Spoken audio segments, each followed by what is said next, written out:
I was still in the Middle East when I saw the photo. Sand had worked its way into everything: my boots, my sleeves, even the crease of my watch band. The air smelled like metal and heat, and the sky above the base was a pale, exhausted white. My phone buzzed in my pocket during a brief break between convoy checks. I almost ignored it. Almost. The message came from my cousin Mark. "Isn't this Grandpa's watch?" Below it was a screenshot from Facebook. My half-sister Lauren stood beside a brand-new Tesla Model X, her arm draped casually across the hood. The caption read, "Finally dreams do come true. Thanks, Dad." On her wrist, faint but unmistakable, was the reflection of sunlight off the polished chrome dealership signage. And in the comments someone had written, "Didn't your grandfather have a watch just like that?" My stomach dropped before my mind caught up. I zoomed in. The angle wasn't perfect, but I didn't need it to be. I knew that watch the way you know the sound of someone you love walking into a room. Grandpa's watch was gone, and my father had turned it into a Tesla. I stared at the screen until the letters blurred. The desert wind rattled a loose sheet of metal somewhere behind me, a hollow, clanging rhythm that sounded like something breaking apart. I didn't realize I'd stopped breathing until one of the younger soldiers beside me asked if I was okay. I told him I just needed water. That wasn't true. What I needed was to be 7,000 miles away from where I was standing. I scrolled again, slower this time. Lauren looked radiant, perfectly posed. Her hair curled, her smile wide and confident. She had always smiled like that when she felt she had won something. The Tesla gleamed behind her doors, slightly open like wings. The kind of car that announces itself. The kind of purchase that doesn't happen quietly. I checked the timestamp, posted 2 hours earlier. 2 hours. I did the math automatically. The auction house, the watch, the appraisal. The number I remembered from the paperwork. It matched almost perfectly with the price of a used Model X. My father hadn't just sold it. He had converted memory into machinery, legacy into leather seats. I called him, straight to voicemail. I tried again, same result. The heat pressed against my back like a hand. Somewhere nearby, someone laughed. The sound felt wrong, like hearing music at a funeral. I typed a message and erased it. Typed another and erased that too. There were 1,000 things I could say, none of them steady enough to send. Instead, I opened the old photo saved in my phone. Grandpa sitting in his worn armchair, the watch on his wrist, sunlight cutting across the glass. He had given it to me the day before he died. I remembered how heavy it felt when he placed it in my palm, not just in weight, but in meaning. "Your father won't understand this," he had said quietly, "but you will. You always did." I had laughed, then told him I wasn't ready for something so valuable. He shook his head. "It's not valuable because of money. It's valuable because it survived. Like you." Back then, my father had stood in the doorway, arms crossed, expression unreadable. He didn't say anything. He didn't need to. I knew he didn't approve. To him it was just an antique. Something to ensure, something to sell if necessary. The bass loudspeaker crackled overhead, announcing the next briefing. I slipped the phone into my pocket, but my thoughts stayed behind with the photo. The rest of the afternoon passed in fragments, checklists, coordinates, instructions. My body moved automatically. My mind replayed the same image, Lauren smiling beside the Tesla. That evening I finally got a reply from Mark. "I heard your dad sold something recently. Big auction. Thought you should know." I sat on the narrow bunk in my quarters, staring at the message. The air conditioner hummed weakly, barely cutting through the lingering heat. My roommate was out on shift, leaving the room silent except for the mechanical drone. I called home again. This time my father answered. His voice sounded tired, distant. "I can't talk long." "You sold Grandpa's watch." A pause, just long enough to confirm everything. "Yes." No apology, no explanation, just one syllable. "That wasn't yours to sell. It was in my possession." "That's not the same thing." He sighed, the sound sharp, irritated. "It's just a watch." I closed my eyes. The words hit harder than I expected. It wasn't just a watch. "You're deployed. You weren't using it. Lauren needed help." Needed. The word hung there like a verdict. "So you sold it." I made a decision. I pictured Lauren's smile again. "You bought her a Tesla." Another pause. She deserved something good. The quiet between us stretched. The air felt thinner. I realized then that he didn't understand not the watch, not what it meant, not what he had taken. "I'm coming home," I said finally. "You don't need to." "I'm coming home." He didn't argue after that. He just said, "Do what you want," and ended the call. I sat there for a long time, the phone still in my hand. Outside, the desert night settled in, bringing a brief, fragile coolness. I opened my laptop and checked the earliest flight I could request after my rotation. My fingers moved quickly, almost calmly. Logistics had always been easier than emotions. Before I shut the screen, I looked once more at the Facebook photo. Lauren had added another comment. "Best surprise ever. Love you, Dad." I stared at that sentence until it felt like something carved into stone. Then I closed the laptop and leaned back against the wall. Somewhere deep inside, beneath the anger and the disbelief, something steadier formed. Not rage, not yet. Something quieter, something patient. Grandpa used to say that time reveals everything. I didn't have the watch anymore, but I still had time, and I was going to use it. I landed in Seattle 3 days later, the gray sky hanging low like a lid over the city. The air smelled of rain and pine, so different from the dry metallic heat I had left behind that morning. Everything felt quieter here, slower, as if the world had softened in my absence. But inside me nothing had softened. The image of the Tesla sat in my mind like a fixed point I couldn't look away from. My duffel bag felt heavier than usual as I stepped outside the terminal. I hadn't told my father I was coming. I hadn't told anyone. Part of me wanted to see things exactly as they were, without warning, without time for anyone to rearrange the truth. I rented the first car available and drove north, watching the familiar highway unfold. Evergreen trees blurred past their dark branches, dripping from the morning rain. I remembered driving this road with Grandpa years ago, his hand resting on the wheel, the watch glinting in the filtered sunlight. By the time I reached the neighborhood, the clouds had thinned into pale streaks. My father's house looked unchanged, same faded siding, same carefully trimmed lawn. But parked in the driveway was something that didn't belong to that house at all. The Tesla sat there like a polished intruder, black paint reflecting the overcast sky.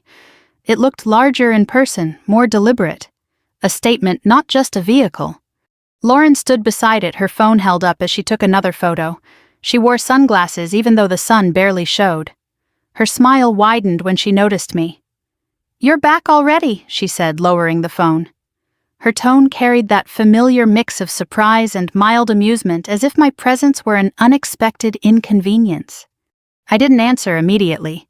My eyes went straight to the car, tracing the lines, the shine of the chrome trim. "Nice," I said finally. She beamed. "Dad surprised me. Isn't it incredible?" "When did you get it?" "Yesterday." "Well, technically 2 days ago. I just picked it up this morning." She ran her hand along the hood. "It drives like nothing else. Completely silent." Silent.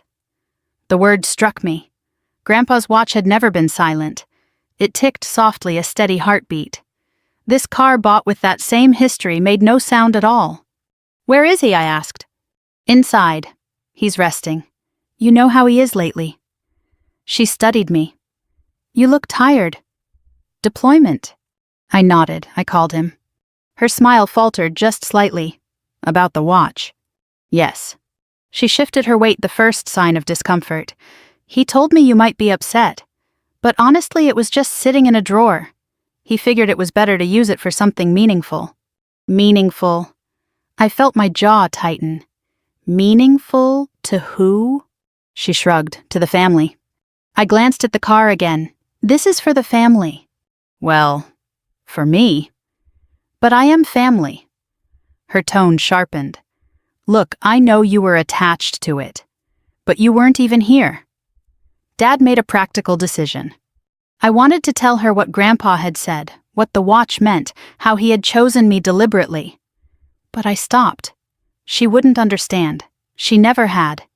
To her, value was measured in newness, in visible upgrades, in things that announced themselves. The watch had been quiet, personal, invisible, unless you knew where to look. I walked past her and up the front steps. The door opened before I knocked. My father stood there, thinner than I remembered, his shoulders slightly hunched. His expression didn't change much when he saw me, but his eyes lingered, searching. "You came," he said. "I told you I would." He stepped aside. "Come in." The house smelled faintly of coffee and old wood. Everything looked the same: the framed photos, the worn couch, the clock on the wall. But the space felt altered, as if something essential had been removed. I realized I was looking toward the hallway table where the watch box used to sit. The spot was empty. We sat across from each other at the kitchen table. Lauren hovered in the doorway, arms crossed, listening. "You didn't need to fly back for this," my father said quietly. "I did." I kept my voice even. "Why didn't you tell me before you sold it?" He folded his hands. "Because you would have said no." "That's because it wasn't yours." "It was in my house." "That doesn't make it yours." Lauren exhaled sharply. "This is ridiculous. It was just an old watch." I looked at her. "You're driving it." She didn't answer. My father leaned back in his chair. "Lauren needed help. Her old car died. She's trying to get ahead. I wanted to support her. And selling Grandpa's watch was the only way." It was the easiest way. The simplicity of that sentence cut deeper than any argument. The easiest way. Years of history reduced to convenience. I stood slowly. "Where did you sell it?" He hesitated. "Auction house downtown." "Did you keep the paperwork?" "In the study." I nodded. "I want to see it." Lauren's voice rose. "Why, it's done. You can't undo it." I met her eyes. "Maybe not, but I want to understand it." My father watched me carefully, then gestured toward the hallway. "It's in the top drawer." I walked down the corridor, each step echoing softly. The study smelled faintly of dust and paper. I opened the drawer and found the folder immediately. The auction receipt lay on top, the number printed clearly. My chest tightened. It was exactly what I expected, almost identical to the price of the Tesla. I closed the folder and carried it back to the kitchen. Neither of them spoke as I set it on the table. "So that's it," I said. "You turned Grandpa's watch into this." Lauren lifted her chin. "Dad helped me. That's what matters." I looked at my father. "Does it?" He didn't answer right away. His gaze shifted from me to the folder, then to the window. Outside, the Tesla reflected the dim afternoon light. Finally, he said, "What's done is done." I studied his face. There was something there, fatigue maybe, or something more complicated. I couldn't tell yet. But I knew this conversation wasn't finished, not even close. I closed the folder and slid it toward him. "Then we should talk about what comes next." The rain started again just after sunset, tapping softly against the windows like someone trying not to be heard. I stayed in the house that night, not because I wanted to, but because leaving felt like surrendering the ground too early. Lauren had gone out to test drive her Tesla, she said, though the keys never left her hand. My father moved slowly through the kitchen, reheating leftovers neither of us really ate. The quiet between us wasn't hostile. It was heavier than that, like something waiting to be named. Later, I sat in the living room while he lowered himself into his usual chair. The lamp beside him cast a warm circle of light, softening the lines in his face. For a moment he looked older than I had ever seen him. Not weak, just worn, as if time had finally caught up with him all at once. "You're still angry," he said. "I'm trying to understand," I replied. He nodded faintly. "Your grandfather used to say you were like that, always looking past the surface." I let that sit. The memory of Grandpa's voice felt close again, almost tangible.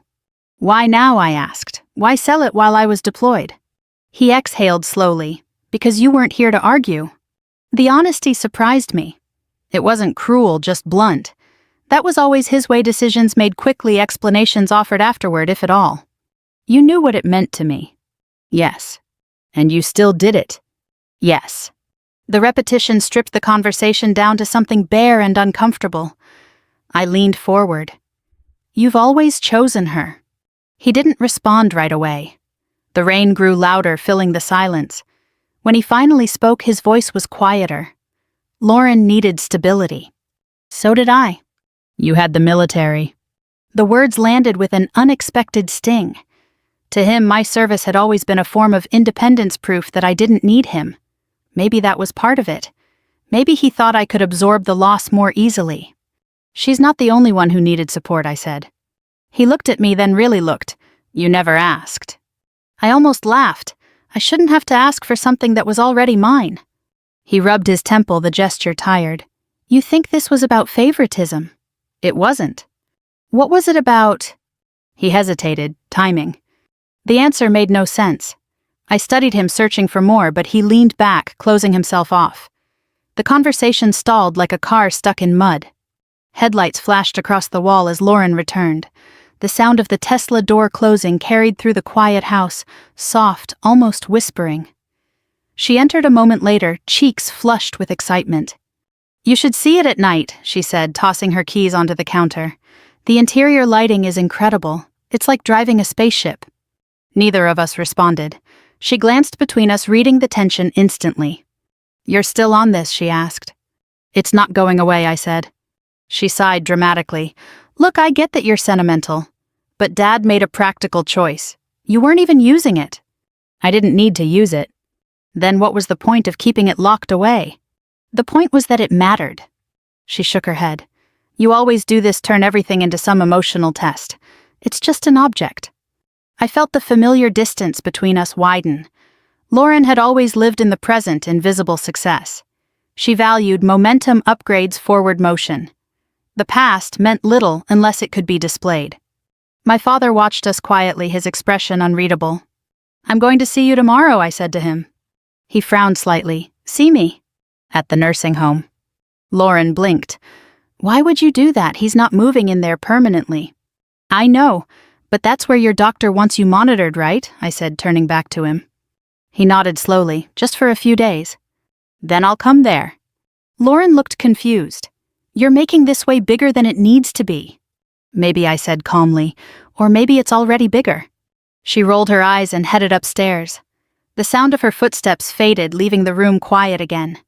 My father leaned forward, elbows on his knees. "You don't have to do this." "I do." "For what?" I thought about Grandpa's words about the weight of the watch in my palm. Because some things shouldn't disappear quietly. He studied me, something flickering in his eyes, recognition maybe, or worry, I couldn't tell. "Tomorrow then," he said finally. I nodded. Outside, the rain eased, leaving the air still. The house felt suspended between two moments, like the pause before a clock ticks forward. I didn't sleep much that night. I kept replaying the conversation, the strange emphasis he had placed on timing. It felt deliberate, though I couldn't see why. By morning, the sky had cleared, pale sunlight filtering through the clouds. I drove to the nursing home alone, the roads damp and shining. The building stood quiet at the edge of town, its windows reflecting the soft morning light.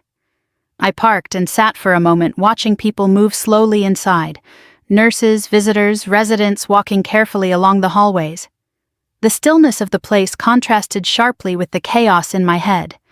When I entered, the receptionist smiled politely and directed me down the corridor. My father's room was near the end. The door stood slightly open. He sat by the window, reading, his posture relaxed. "You found the place," he said, without looking up. "I always do." I stepped inside. The room smelled faintly of disinfectant and coffee. A small table stood between us, bare except for his phone. "You didn't need to come," he repeated. "I wanted to." He closed the book and set it aside, still about the watch. "Yes." He nodded slowly, as if he had expected nothing else. "Then say what you came to say." I took a breath. "You sold Grandpa's watch while I was deployed. You gave the money to Lauren. I came here because I want to understand why you chose that moment." He watched me carefully. The silence stretched. Then, without answering, he picked up his phone. His fingers moved, deliberately dialing a number from memory. He waited, listening. "It's time," he said into the receiver. "I think they should meet you." He ended the call and placed the phone back on the table. I stared at him. Who was that? "My lawyer," he replied quietly. The words landed like something shifting beneath my feet. Outside the window, a breeze stirred the trees, their leaves trembling in the morning light. Inside the room, everything felt suddenly sharper, more defined. Lauren burst through the doorway moments later, breathless. "What's going on? You called me." My father looked at both of us, calm now, almost composed. "I think he said it's time we settle this properly." Lauren froze just inside the doorway, her expression shifting from irritation to something closer to unease. "Settle what?" she asked. Her eyes moved from me to our father, then back again, searching for the shape of a conversation she hadn't expected. My father didn't answer immediately. He folded his hands on the table the same way he had at the kitchen the night before. "Sit," he said quietly. She didn't sit. "You called me in the middle of a meeting. I drove all the way here. What's going on?" "I called my lawyer." The words changed the room. Lauren's shoulders stiffened. "Why would you do that?" "Because this isn't just a conversation anymore." She laughed lightly, but it sounded forced. "It's about the watch. You're calling a lawyer over a watch." My father looked at her steadily. It was never just a watch. The sentence hung between us, echoing something I had said the night before. Lauren shifted her weight, her confidence faltering. She glanced at me, then back at him. "Dad, you're overreacting." He shook his head. "No, I'm correcting something." I sat quietly, letting them speak. My pulse had slowed, replaced by a strange clarity. Whatever was about to happen, he had planned it. The timing, the call, the calmness in his voice, it all felt deliberate. "How long until he gets here?" I asked. 20 minutes, my father said. Lauren exhaled sharply. "This is ridiculous. I don't have time for legal drama. The car is mine. The money's spent. There's nothing to settle." My father's gaze softened, but not in agreement. "That's what we're going to discuss." She crossed her arms. "You gave me that money." "I transferred it." "That's the same thing." He didn't argue. He just looked at the window where sunlight filtered through the branches outside. The room felt suspended, like the moment before a verdict. I noticed his phone again on the table. It looked ordinary, but the call he had made had shifted everything. I wondered how long he had been considering it, whether he had decided this before I arrived or because I arrived. Lauren paced the room, restless. "You're doing this because she's upset," she said, nodding toward me. "You're letting guilt drive you." "I'm letting clarity drive me," he replied. She stopped. Clarity about what? He didn't answer. Instead, he leaned back slightly, his breathing slow and measured. For the first time, I realized he looked less tired than he had at the house, almost relieved. The hallway outside filled with faint footsteps. A nurse passed by, her voice low as she spoke to someone. The ordinary sounds of the building felt strangely distant from the tension inside the room. Lauren finally sat down, though her posture remained rigid. "I don't understand why you're making this formal," she said. "Because informality created the problem," he replied. Her eyes narrowed. "What problem?" He looked at me briefly, then back at her. "You'll hear it soon." I leaned forward slightly. "You said timing mattered." He nodded. "It does." "For what?" "For seeing things clearly." Lauren shook her head. "This is getting dramatic." My father almost smiled. "Maybe it should be." The door opened softly. A man in a dark suit stepped inside, carrying a leather folder. He looked older, composed, the kind of presence that brings quiet with him. He greeted my father first, then nodded politely to us. "Thank you for coming on short notice," my father said. "Of course," the lawyer replied. "You said it was time." Lauren looked from one to the other. "Can someone explain what's happening?" The lawyer set his folder on the table. "Your father asked me to clarify the status of a recent transaction." "Transaction," she repeated. "The sale of an heirloom watch." Her expression hardened. "That was already handled." "That's what we're here to confirm," he said calmly. I watched my father. He didn't speak, just gestured slightly for the lawyer to continue. The lawyer opened the folder, revealing documents neatly arranged. The soft sound of paper sliding felt louder than it should have. He adjusted his glasses and began. "The watch in question was originally transferred through inheritance to," he glanced at the page, "your daughter." He nodded toward me. Lauren leaned forward. "But Dad had it." "Possession and ownership are not the same," the lawyer said gently. Silence filled the room. I felt Lauren's eyes on me, sharp and searching. "So you're saying," she said slowly, "that he didn't have the right to sell it?" "I'm saying," the lawyer replied, "that the ownership structure complicates the sale." My father watched her carefully, not intervening. Lauren laughed again, but it sounded thinner this time. "This is absurd. It was an old watch. You can't undo a sale." "No," the lawyer agreed, "but we can address its implications." The word implications seemed to land heavily. Lauren shifted in her chair. "What implications?" she asked. The lawyer closed the folder gently. "That depends on how your father wishes to proceed." All eyes turned to him. He sat quietly, then spoke. I wanted to see what would happen, he said. Neither of us moved. The statement felt deliberate, almost confessional. What do you mean? I asked. I wanted to see who cared about what he replied, the object, the money, or the meaning. Lauren stared at him. You sold it as some kind of test. I sold it to force a decision. Her voice rose. That's insane. Maybe, he said calmly, but it worked. The room felt suddenly smaller. I realized he had been watching us not just now, but before. Waiting. Lauren shook her head. I don't like this. I don't like any of this. My father leaned forward slightly. You came for the car, he said softly. She came for the watch. The difference hung there, quiet but unmistakable. Outside, the trees swayed gently in the morning breeze. Inside, the conversation had shifted from argument to something more permanent. The lawyer looked at my father. Would you like me to proceed? He nodded once.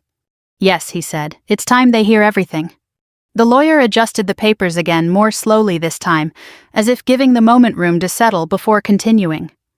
Lauren leaned back in her chair, arms still crossed, but her expression had changed. The easy confidence she'd worn since I arrived had thinned into something guarded. Before we continue, the lawyer said, I want to confirm that everyone understands this conversation concerns both the inheritance structure and the proceeds from the recent sale. Lauren let out a short breath. You keep saying inheritance. Dad's not... She stopped herself, glancing at him. This feels unnecessary. My father didn't react. Go on, he told the lawyer. He nodded. Your father amended his estate documents 6 months ago. The amendment addressed several items, including the heirloom watch. Lauren's eyes flicked toward me, then back to him. What amendment? The watch was formally designated as a personal inheritance to your sister, he said, gesturing toward me.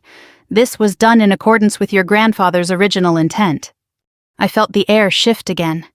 I hadn't known there had been a formal amendment. Grandpa's will had already transferred ownership to me, but this suggested something more recent, something deliberate. Lauren frowned. But you sold it. Yes, my father said quietly. Then what's the point of this? She demanded. The lawyer answered gently.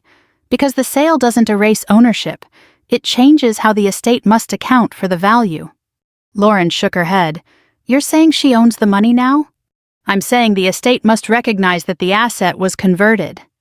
The words sounded clinical, but their meaning was clear. Lauren sat very still, absorbing it. That's ridiculous, she said finally. Dad gave me that money. My father spoke softly. I transferred it. That's the same thing. Not legally. Her gaze snapped to him. You're doing this on purpose. He didn't deny it, yes. The honesty seemed to unsettle her more than anything else. She looked between us, trying to find footing. So what happens now? She asked. The lawyer opened another document. There's also a second component. Your father requested a conditional clause tied to the distribution of the remaining estate. Lauren leaned forward again. Conditional? Yes, the clause was written after the watch was sold. I felt my pulse quicken. This was moving beyond the watch itself. My father had planned this carefully. The lawyer continued. The clause states that the proceeds from the watch sale must either be restored to the estate or accounted for in the final distribution. Lauren's voice sharpened. Restored, that money's already used. Then it becomes a debt against future inheritance. Silence fell. Even the faint hallway noise seemed to disappear. You're saying, she said slowly, that I owe the estate for the car. The lawyer nodded. In effect, yes. Her face flushed. That's absurd. You bought it for me. My father met her eyes. I transferred funds that weren't mine. You knew that? Yes. And now you're punishing me for it. I'm correcting it. Her chair scraped lightly as she shifted. You can't just change things like this. I already did, he replied. The calmness in his voice made the statement feel final. She turned to me suddenly. You asked for this. I shook my head. I asked about the watch. And now you're taking my car. I didn't say that. But you're not stopping it either. I held her gaze. I came for something that mattered to me. This is his decision. She looked back at him. Why go this far? He took a long breath. Because I needed to know. Know what? Whether either of you would care about what it meant. Her expression hardened. I care about real things, not sentimental antiques. He nodded slowly. That's what I needed to hear. The simplicity of the exchange felt heavier than any argument. Lauren looked away, jaw tight. The lawyer closed the document. There is also the matter of the remainder of the estate. Lauren looked up sharply. What about it? Your father revised the distribution percentages. She leaned forward again, tension visible in her shoulders. Revised how? The lawyer glanced at my father, who gave a small nod. The revised document designates the majority share to your sister, he said calmly. The words seemed to echo. Lauren didn't move for a moment. That's not funny, she said. It's not meant to be. You're serious? Yes. Her voice rose. Because of a watch. No, my father replied. Because of what followed. She shook her head in disbelief. This is unbelievable. He didn't argue. He simply watched her, the same measured calm in his eyes. What about me? She demanded. You're still included, the lawyer said, but your share is reduced and subject to the condition regarding the proceeds. Lauren laughed once sharply. So I either pay back the money or I lose more. That's correct. She stood abruptly, pacing toward the window. Outside, the Tesla sat in the parking lot, glossy and silent. She stared at it, arms wrapped around herself. You planned this, she said without turning. My father answered quietly. I planned to see clearly. She spun around. You set me up. I gave you a choice. You didn't tell me. I didn't need to. The tension filled the room again, thick and immovable. I watched them both, realizing that this moment wasn't just about money or inheritance. It was about recognition, about who valued what and why. Lauren's voice softened slightly, though the anger remained. So what happens now? My father leaned back, his expression steady. Now we decide how to make it right. The lawyer gathered the papers, waiting. Lauren looked from him to me, then back again. You really expect me to give the car back? No one answered immediately. The question hung in the air, unresolved. Outside, the clouds shifted, sunlight glinting briefly across the Tesla's dark surface. Inside, everything felt poised on the edge of a decision. Lauren kept staring through the window, her reflection faintly overlaying the glossy curve of the Tesla outside. For the first time since I'd arrived, she looked uncertain, caught between pride and calculation. The car, which had seemed like a trophy only hours earlier, now looked more like a question. I'm not giving it back, she said finally, still facing the glass. I can't. I already told everyone. My job, my friends, they all know. It's mine. My father didn't respond immediately. He watched her quietly, the same calm patience he'd carried since the lawyer arrived. When he spoke, his voice was softer than before. That's your decision. She turned toward him sharply. You're really going to do this? I already did. You're choosing her. No, he said. I'm choosing fairness. She laughed bitterly. Fairness, after all these years. The words landed heavier than she probably intended. I felt the history behind them. Childhood resentments, quiet comparisons, invisible competitions that never truly disappeared. My father seemed to feel it too.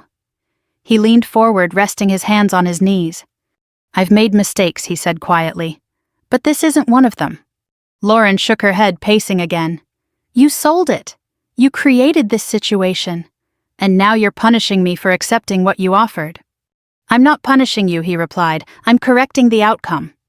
The lawyer remained silent, observing, letting the family tension unfold. I realized he had seen scenes like this before, inheritances revealing truths that conversations never could. Lauren stopped pacing and looked at me. Say something, she said. You don't actually want this. You don't need the money. I held her gaze. I didn't come for the money. Then tell him to drop it. I considered that. Part of me wanted to end the tension, to restore the room to something simpler. But another part remembered Grandpa's words, the deliberate weight in his voice when he gave me the watch. This wasn't just about the car. It was about acknowledging what had been taken. I can't, I said quietly. This isn't mine to stop. She looked hurt, then frustrated. So you're just going to stand there while he takes everything back? I'm standing here while he makes his decision. She turned back to him. And if I don't agree? He answered without hesitation. Then the adjustment stands. The certainty in his tone left little room for argument. Lauren sank into the chair, the fight draining from her posture. For a moment she looked younger, like someone realizing the ground had shifted beneath her. The lawyer cleared his throat gently. There's also another matter your father asked me to clarify. Lauren lifted her head. What now? The watch itself. My attention sharpened instantly. What about it? The buyer has not yet taken permanent possession, he said. The auction house placed it on hold after your father requested a review. I blinked. It's still there. Yes, the transfer is pending final payment clearance. Lauren stared at him. You mean, it hasn't actually left? My father nodded. I asked them to delay. The realization hit me slowly. He had sold it, but he had also left a window open, a narrow one but intentional. Why, I asked. He looked at me, because I wasn't sure yet. Sure about what? About what mattered more. The room fell quiet again. The meaning settled heavily between us. He had created a situation where the watch became a catalyst, a measure. Not just for Lauren, but for himself. The lawyer continued. If the estate reimburses the auction house, the watch can be returned. Lauren exhaled sharply. You're serious? Yes. She looked at me. You'd rather have that old watch than let this go? Yes, I said simply. She shook her head. I don't understand you. I know. My father leaned back, his expression softening. Your grandfather always said she valued time differently. Lauren's eyes flicked between us. So what happens if the watch comes back? The lawyer answered. The estate records will be adjusted accordingly. The proceeds would no longer count as distributed. And the car, she asked. That remains your responsibility. She stared at the floor, thinking.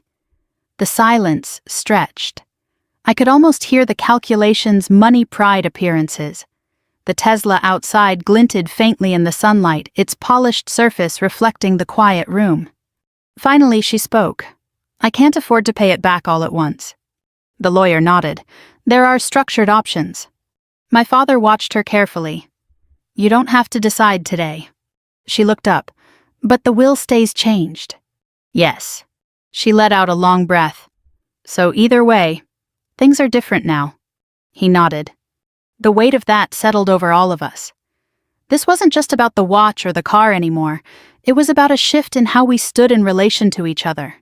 Lauren glanced toward the window again. It was supposed to be a fresh start, she murmured.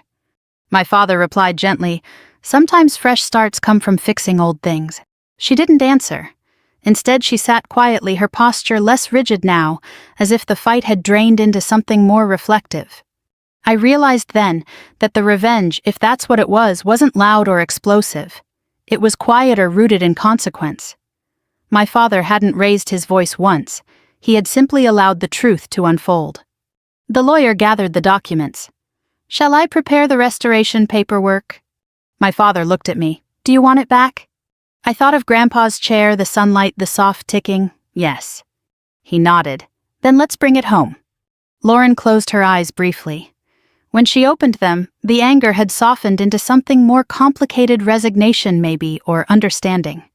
Outside, the Tesla sat silently in the lot, no longer looking like a victory. Just a car, just an object. Inside, time felt like it had shifted back into place. The drive back from the nursing home was quieter than any silence I could remember. Lauren followed in the Tesla, the car gliding behind us like a shadow that no longer seemed triumphant. My father sat in the passenger seat beside me, his hands resting loosely in his lap. He looked tired but not burdened, more like someone who had finally set something down after carrying it too long. We didn't talk much on the way home. The late afternoon sun filtered through the trees, streaking the road with shifting bands of light.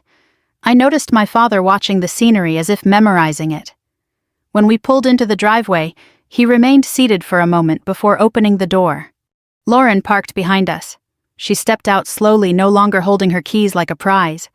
The car still looked impressive, but the shine had lost its edge. It was just metal and glass again. Inside, the house felt different. The tension from the night before had faded, replaced by a fragile calm. My father lowered himself into his chair, exhaling softly. Lauren lingered near the kitchen counter, unsure of where to stand. I'll call the auction house tomorrow, he said quietly. We'll arrange the return. I nodded. Thank you. Lauren looked at him. So that's it. For now. She hesitated. And the rest stays. Yes. She absorbed that, then glanced at me. I guess things change. They do, I said gently. She nodded once, then moved to the window. Outside, the Tesla reflected the fading light. She didn't look proud anymore, just thoughtful. The next morning passed slowly. My father spoke with the auction house, his voice steady measured. I listened from the hallway, hearing fragments confirmation reimbursement shipment. When he hung up, he turned to me. It'll be ready for pickup tomorrow, he said. A strange relief moved through me, quiet but deep. I'll go with you. He nodded. I'd like that. Lauren remained mostly silent that day. She moved around the house carefully, as if unsure of her place in the new arrangement. Once she approached me while I was making coffee. I didn't realize it meant that much, she said quietly. I know. She looked down. I thought it was just something old. It was, I replied, but it wasn't only that. She nodded, accepting the answer without argument. It felt like the first honest moment between us in years. The next afternoon, we drove together to the auction house downtown. The building smelled faintly of polished wood and paper. A representative greeted us and brought out a small velvet-lined box. When he opened it, the watch rested inside unchanged. The metal caught the light, the face calm and familiar. For a moment, no one spoke. My father reached for it first, lifting it carefully. He turned it over in his hand, studying the scratches, the worn edges. Your grandfather wore this every day, he murmured. I nodded. He looked at me, then extended it. It belongs with you. I took it gently. The weight felt exactly as I remembered, solid, steady. When I held it close, I could almost hear the faint ticking again. Lauren watched quietly from behind us.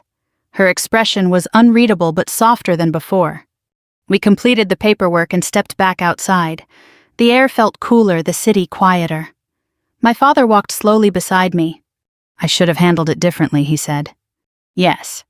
I thought forcing the situation would reveal things. It did. He gave a faint smile, not always comfortably. Nothing important is. We reached the car. He paused before getting in. Your grandfather believed you understood time better than I did, he said. I looked at the watch in my hand. I think he meant understanding what lasts. He nodded as if that answered something. When we returned home, Lauren was already there. The Tesla sat in the driveway, but she wasn't near it. Instead, she stood on the porch waiting. You got it back, she said. Yes. She stepped aside as we entered. Her eyes followed the watch briefly, then moved away. I've been thinking, she said quietly. I'll work out the repayment. Slowly, but I will. My father nodded. That's fair. She exhaled as if accepting the weight of the decision. I don't want this hanging over everything. It won't, he said gently. That evening we sat together in the living room. No arguments, no raised voices. Just the soft hum of the lamp and the faint ticking from the watch now resting on my wrist. My father leaned back, closing his eyes for a moment. I'm glad you came home, he said. I'm glad I did too. Lauren looked at us both, then smiled faintly. I guess Grandpa would have liked this ending. I thought about that. The quiet, the understanding, the return of something lost. I think he would. The sun faded, leaving the room warm and dim. I glanced at the watch again, feeling its steady rhythm. I had gone to the Middle East as a soldier focused on missions and distance. I came home to something different, a reconciliation shaped not by anger but by consequence. Before the night ended, I stood and looked toward the window. The Tesla remained outside, no longer a symbol of victory or defeat, just part of the story. I turned back, my voice calm. If this story meant something to you, if you've ever seen family tested by time or choices that change everything, tell me where you're watching from. I read every comment, and your experiences shape the stories we share. We bring new ones every day, quiet truths and difficult moments. So subscribe if you want to keep walking this road with us. Sometimes the smallest objects carry the deepest meaning. Sometimes time gives us another chance. And sometimes coming home is the real inheritance.